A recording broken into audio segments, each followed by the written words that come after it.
Schenectady, New York. November 1941. A man walks the length of something that does not have a name yet. He stops at the front of the boiler, the blunt circular face of the smokebox, and finds a piece of chalk. He writes 2 words. Nobody erases them. The machine had a designation before that moment. Management had decided Wasatch after the mountain range in Utah the locomotive was built to cross. The name was on the engineering documents, on the order forms. Otto Jabelmann himself, head of Union Pacific's Department of Research and Mechanical Standards, the man who spent 6 months designing exactly what this machine needed to be, had signed off on it. None of that survived a piece of chalk. A Life magazine photographer named Dmitri Kessel was at the American Locomotive Company works in Schenectady when the inscription appeared. He took the picture. The photograph circulated. The public adopted the name immediately. Management, calculating the public relations reality of trying to override what was already printed, relented. The individual who named the most famous steam locomotive in American history was never identified. He signed no documents. He received no acknowledgement. There is no plaque. His 2 words are still on the smokebox in 2026. Wasatch appears only in footnotes. That machine shipped west in December 1941. Towed dead via the Delaware and Hudson Railroad, then the New York Central, then the Chicago and Northwestern to Council Bluffs, Iowa, and then into Union Pacific territory. It crossed the Hudson River. It crossed the Ohio. It crossed the Mississippi. It would not return to New York State under its own power for 85 years. This video is the record of what was built in that factory, what happened to the city that built it, and what it means that the machine outlasted everyone who made it. If this is the kind of accounting nobody else is running, subscribe to American Iron Works and drop what you already know in the comments before the end. The American Locomotive Company works on Erie Boulevard, occupied 112 acres along the Mohawk River in Schenectady. At its peak, the complex ran 157 buildings across 2 city blocks. Building 332, the main erecting shop, measured nearly 1,000 feet in length when it was completed in 1905, making it one of the longest enclosed structures in the world at the time. The company that worked inside it was not young in 1941. Locomotive production on that site traced back to 1848, when the Schenectady Locomotive Works was founded by the Norris brothers on the same strip of Erie Boulevard. In 1901, that original works merged with 7 smaller manufacturers to form ALCO, the American Locomotive Company. Schenectady became the headquarters and the primary production floor.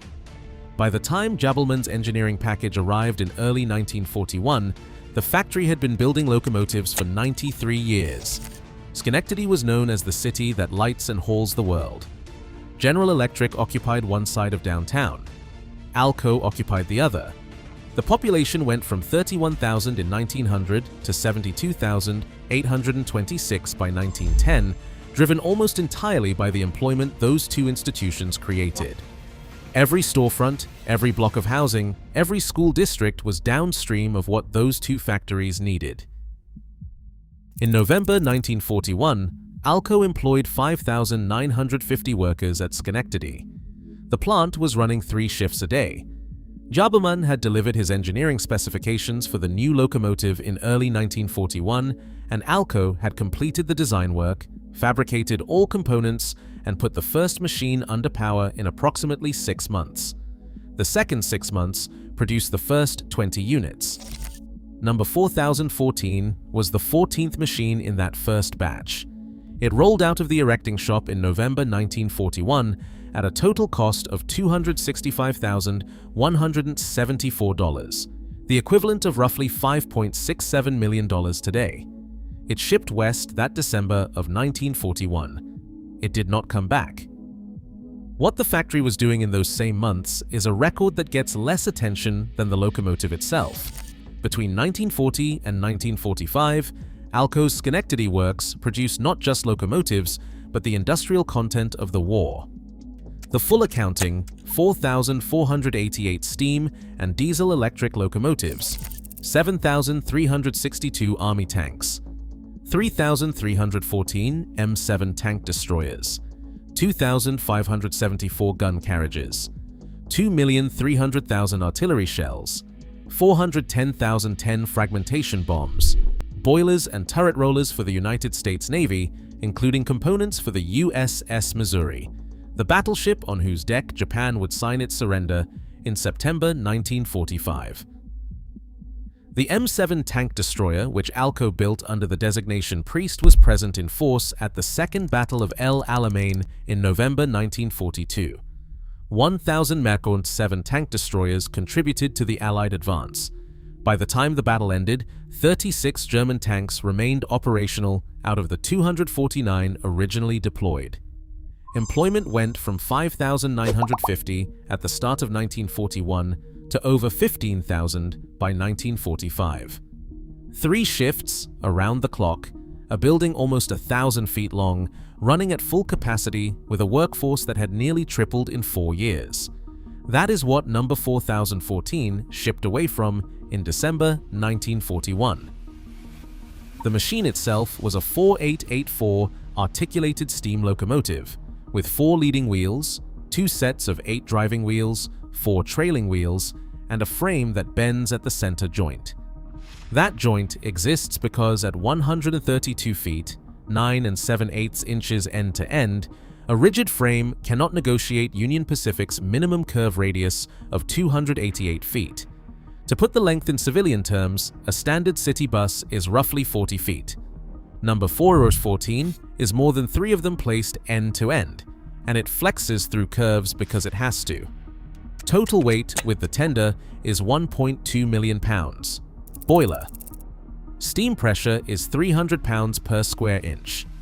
Maximum horsepower at the drawbar, by design specification, is 6,290. On April 2, 1943, number 4014 was tested against a 3-unit diesel between Ogden and Evanston, Wyoming, pulling 65 loaded freight cars. It peaked at 5,530 horsepower that day, a figure that appeared in almost no public documentation for the next several decades. The machine was designed to haul 3,600 tons over the Wasatch Range without a helper locomotive. In regular service, it routinely ran 4,200 tons. It exceeded the specification it was built to meet from the first year it ran, and it kept exceeding it for 18 years. Revenue service continued for exactly that long. The big boys went directly into wartime work when they entered service in December 1941, hauling military equipment, raw materials, and fuel across the Wasatch the same week the United States declared war on Japan. The timing was not coincidental. Federal pressure on the railroads to expand freight capacity had been building since 1940, and the big boys were the answer Union Pacific had ready when the question became urgent. In regular service throughout the 1940s and 1950s, trains of 4,200 tons were documented against the 3,600-ton design specification.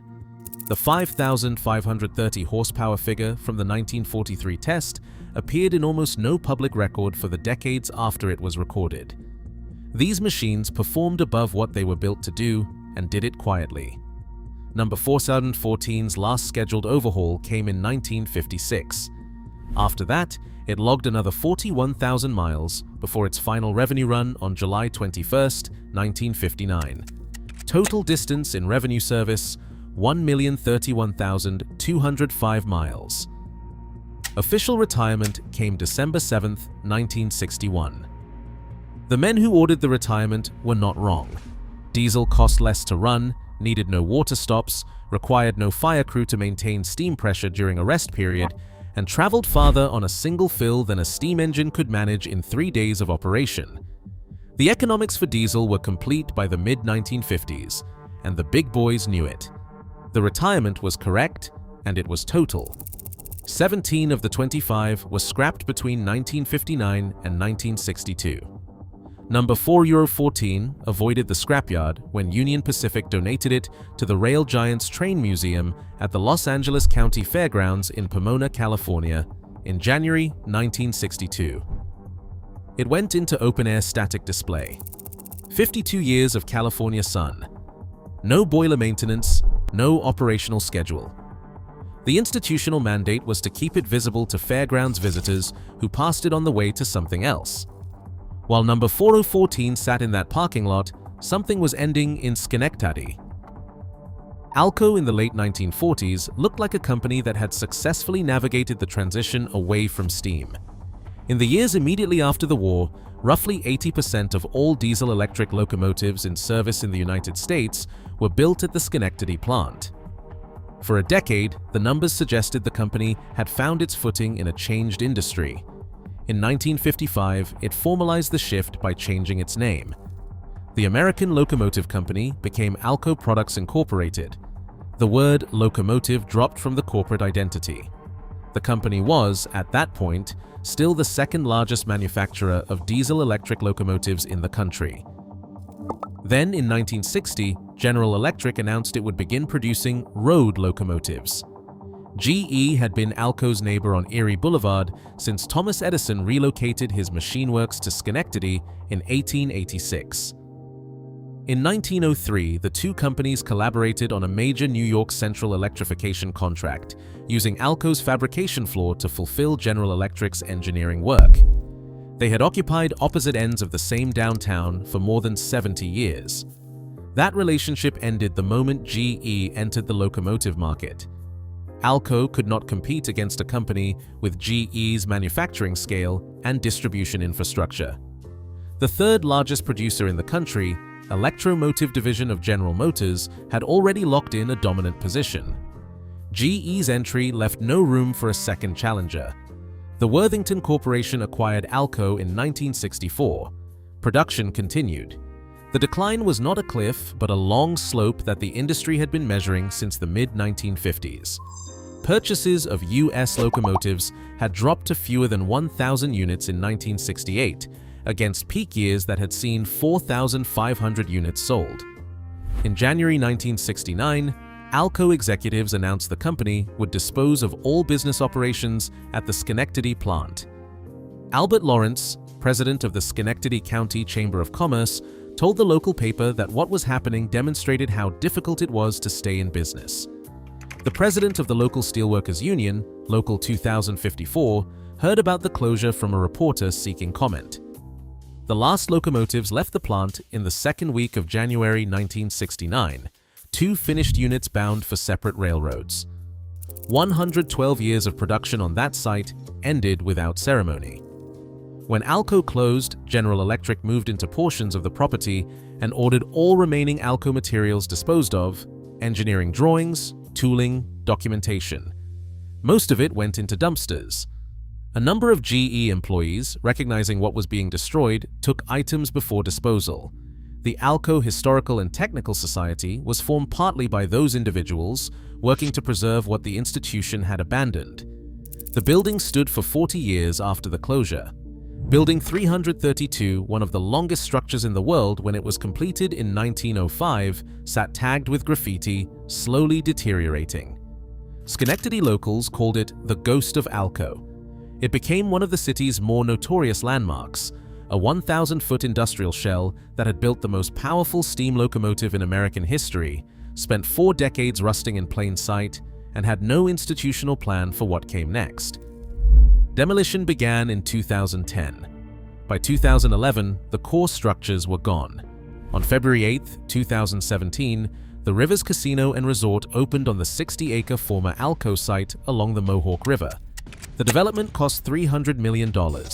The address is still Erie Boulevard. The factory that built the most powerful locomotive in American history is a casino. That number still surprises people who have not run the math. $50 million to restore one locomotive, $300 million to develop the site that built it. The institution disappeared. The machine it sent west in December 1941 did not. In 2013, the same year ALCO's last remaining structures were being cleared from the Erie Boulevard site, Union Pacific announced it was going to reacquire number 4014 and restore it to operational condition. The announcement came in November of that year. The locomotive arrived at Union Pacific's steam shop in Cheyenne on May 8, 2014. Restoration work began August 11, 2016. The boiler was disassembled and rebuilt from the shell inward. Fuel conversion from coal, 56,000 pounds per run at original specification, to number 5 fuel oil required a complete redesign of the combustion system. Thousands of parts were replaced to original tolerances or fabricated from scratch. The estimated cost was $50 million. On May 4, 2019, number 4014 rolled out of the Cheyenne shop under its own power for the first time in 58 years. Every tour since that day has stayed west. Wyoming, Utah, Nebraska, Colorado, the territory where the machine spent its working life. The eastern states where it was manufactured, the corridors it crossed dead-toed in 1941. The New York it shipped away from without ever running, none of that was on the schedule. Until 2026. The 2026 Coast to Coast Tour puts number 4014 east of Chicago for the first time since December 1941. The eastern leg runs on Norfolk Southern's Southern Tier Line, a historic collaboration between two Class I railroads that Union Pacific describes as unprecedented. Indiana, Ohio, Pennsylvania, and New York are on the route. States the locomotive has never entered under steam.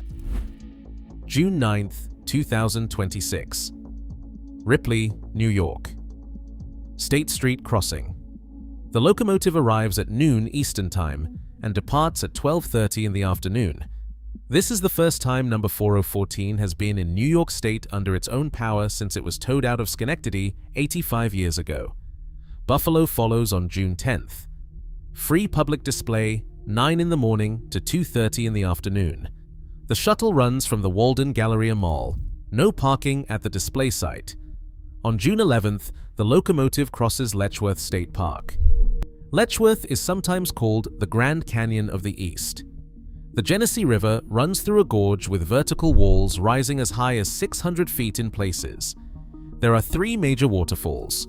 The park covers 14,350 acres, runs 17 miles in length, and draws approximately 1 million visitors per year. It is one of the most scenically significant landscapes in the eastern United States, and it carries an active railroad through its center. The Genesee Arch Bridge, the crossing number 4014 will use on June 11th at approximately 12:20 in the afternoon, was completed in December 2017. It is 963 feet long, 240 feet above the river, and used 9 million pounds of American-made steel in its construction. The project cost $75 million, funded through a public-private partnership between Norfolk Southern and New York State. Engineers at Colliers describe it as the first true arch bridge built for the railroad industry in the United States since the 1940s, the same decade that produced number 4014. The bridge it replaced, built in 1875, was known to train crews as Old Shaky.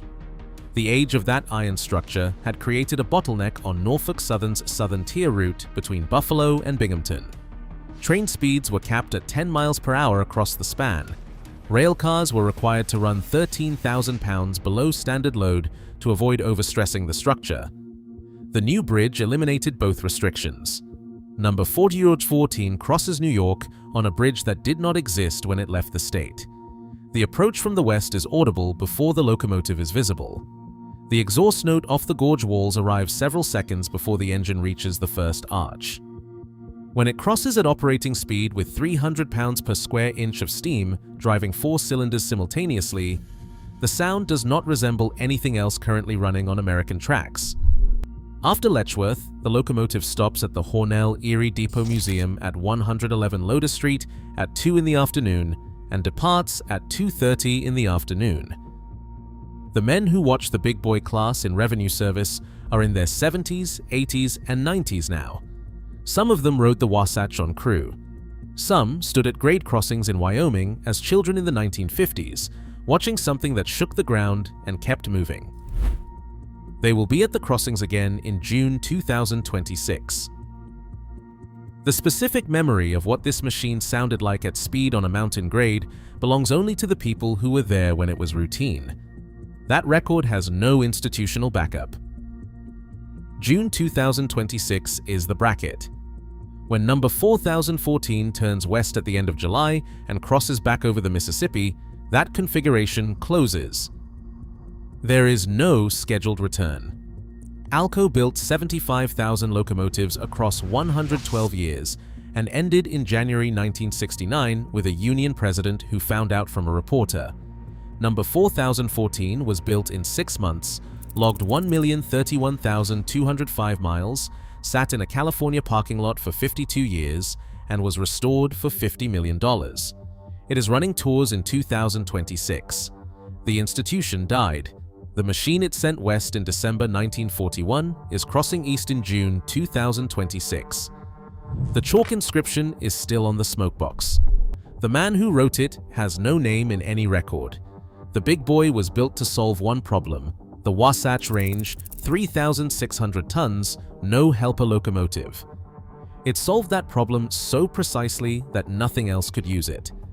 When diesel made mountain grades irrelevant, the class had no secondary assignment. Its retirement was inevitable from the first design meeting. But the same precision that ended its commercial life made it the locomotive every institution wanted as a display piece. And eventually, the one institution with the resources and the mandate to restore it did exactly that. ALCO built number 4014 to a specification so demanding that only Union Pacific could operate it. And in building something that specific, they built something that could not be commoditized, could not be quietly retired to a parts yard, and could not be forgotten. The greatest strength of the design was the mechanism of its survival. The company that applied that same logic to its own market position did not fare as well. The city that lit and hauls the world no longer does either at scale. The thing it sent west in December 1941 is crossing back east under steam in June 2026. If this is the kind of accounting you want more of, subscribe to American Iron Works.